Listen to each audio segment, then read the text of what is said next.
আগামীকাল বাংলা নববর্ষ 1433 উদযাপিত হবে সারা দেশব্যাপী। এই বিষয়টা নিয়ে আমার কাছে মনে হয়েছে কিছু কথা বলার প্রয়োজন আছে। কারণ বাংলা নববর্ষ সম্পর্কে আমাদের দুই রকমের ধারণা। আমাদের এক শ্রেণীর মুসলমানরা মনে করে যে এটা হিন্দুদের ধর্ম অনুযায়ী নববর্ষ উদযাপিত হয়, সুতরাং এটা এখান থেকে মুসলমানদের বিরত থাকা উচিত। আবার আরেক শ্রেণী মনে করে যে না, এটা আমাদের আবহমান বাংলার সংস্কৃতির অংশ, সুতরাং এটা আমাদের সকলের উদযাপন করা উচিত।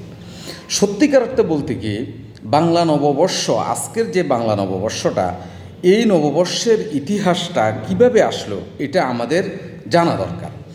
বাঙালি হিসাবে এটা আমাদের জানা দরকার, বাংলাদেশি হিসাবে আমাদের জানা দরকার, বাংলা ভাষাভাষী হিসাবে আমাদের এটা জানা প্রয়োজন।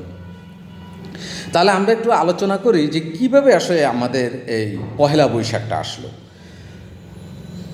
মোগল সম্রাটরা যখন এই দেশটা শাসন করত, তখন তাদের রাজ্য পরিচালনার জন্য তারা কি করত? খাজনা আদায় করত। ওই মোগল সম্রাটরা অর্থাৎ মুসলমানরা যখন শাসন করত, তখন এদেশে বাংলা নববর্ষটা হিসাব করা হতো হিজরি সন অনুযায়ী। হিজরি সন অনুযায়ী তারা যে বছর গণনা করত, সেই হিসাবে এই বাংলা সন গণনা করে তারা খাজনা আদায় করত। হিজরি সনের সাথে আমাদের এই বাংলা উপমহাদেশের ঋতু বৈচিত্র্য মিলে না। ফলত কি হইতো, কৃষকরা খাজনা দিতে পারত না। অর্থাৎ সরকার যখন খাজনা চায়, তখন কৃষকের ফসল মাঠে থাকে, এজন্য কৃষকরা কি করতে পারত না? খাজনা দিতে পারত না। এটা উপলব্ধি করতে পারছেন মুসলমান সম্রাটগণ, অর্থাৎ মুঘল সম্রাটগণ। সম্রাট আকবরের সিংহাসন যখন আরোহণ করেন, তখন থেকেই মূলত এই বাংলা নববর্ষটা চালু হয়। এবং ফতেউল্লাহ সিরাজি জ্যোতির্বিজ্ঞানী, তাকে এই বাংলা নববর্ষ উদযাপনের জন্য কত তারিখ থেকে বাংলা নববর্ষটা শুরু হবে, এই ফতেউল্লাহ সিরাজিকে আহ্বায়ক করে মূলত একটা কমিটি গঠন করা হয়। এবং এটা আমাদের শুরু হয় 1584 সালে, অর্থাৎ সম্রাট আকবর 1556 সালে ক্ষমতায় বসেন। এই আকবরের সিংহাসনের বসনা থেকেই এই বাংলা নববর্ষ শুরু হয়। এখন আমাদের একটু জানা দরকার, আমরা বাংলাদেশিরাই শুধু বাংলা বলি না, আসামেও বাংলা বলে, ত্রিপুরাও বাংলা বলে, মিজোরামের কিছু অংশ বাংলা বলে, কলকাতার মানুষ বাংলা বলে। ফলত কি হতো, বাংলা নববর্ষটা এক এক অঞ্চলে এক একভাবে এটা উদযাপিত হতো। যেমন আমাদের আদি নিদর্শন যে চর্যাপদ, সেটা যদি আমরা বিশ্লেষণ করি, তাহলে আমরা দেখি পাহাড়িরা তাদের মতো করে বাংলা নববর্ষ উদযাপন করত। তাদের ওই উৎসবের নামটা ছিল বৈশাখী। আবার চাকমারা, তারাও আবার তাদের মতো করে বাংলা নববর্ষ উদযাপন করত। তাদের উৎসবটাকে বলা হইতো বিজু।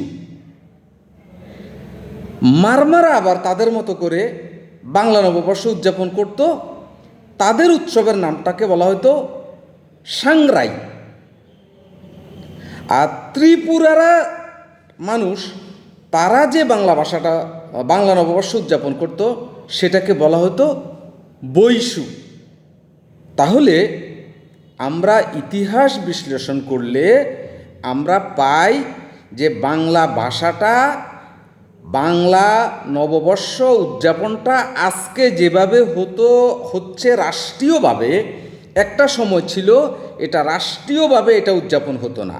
এটা এক এক অঞ্চল এক একভাবে উদযাপন করত।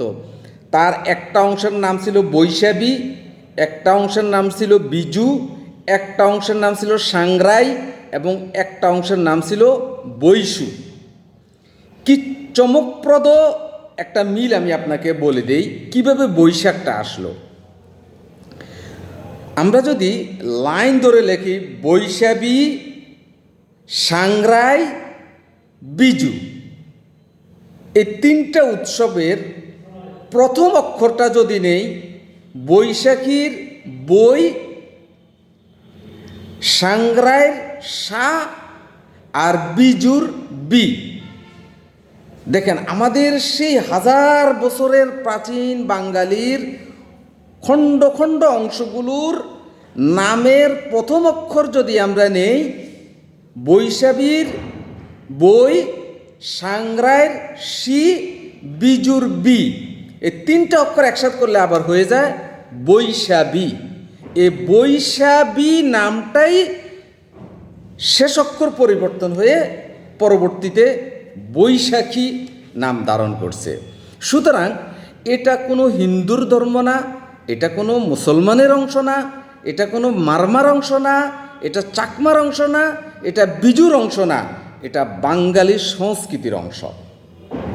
এবার আমরা আসি, আমরা আজকে যে বৈশাখী অনুষ্ঠানটা পালন করি, এটার সাথে আমাদের আবহমান বাংলার সংস্কৃতি কতটা ধারণ করে।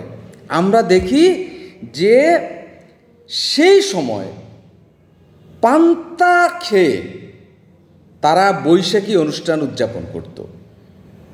আর এই অনুষ্ঠানটাকে আমরা রাষ্ট্রীয় পর্যায়ে এমনভাবে উদযাপন করছি বিগত কয়েক বছর, যে এমনভাবে ইলিশ মাছ খাওয়া হচ্ছে যে আগে যদি ইলিশ মাছের কেজি 1000 থাকে, বৈশাখে এসে ইলিশ মাছের কেজি 5000 হয়।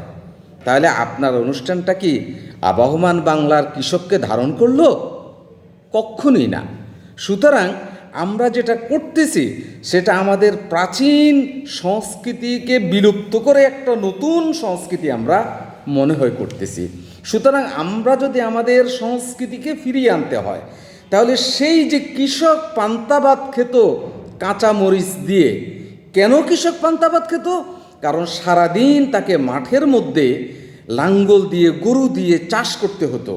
পান্তা ভাত হচ্ছে এক ধরনের রেফ্রিজারেটর, এটা ফ্রিজের মতো কাজ করে, এসির মতো কাজ করে।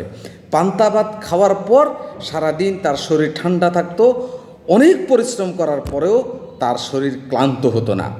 আজকে যারা 5000 7000 টাকা ইলিশ মাছ কিনে এনে বৈশাখী উদযাপন করেন, আপনারা কি আসলে আমাদের আবহমান বাংলার সংস্কৃতিকে ধারণ করেন কিনা সেটা এখন বিবেচনার বিষয়। ভালো থাকবেন। আল্লাহ হাফেজ।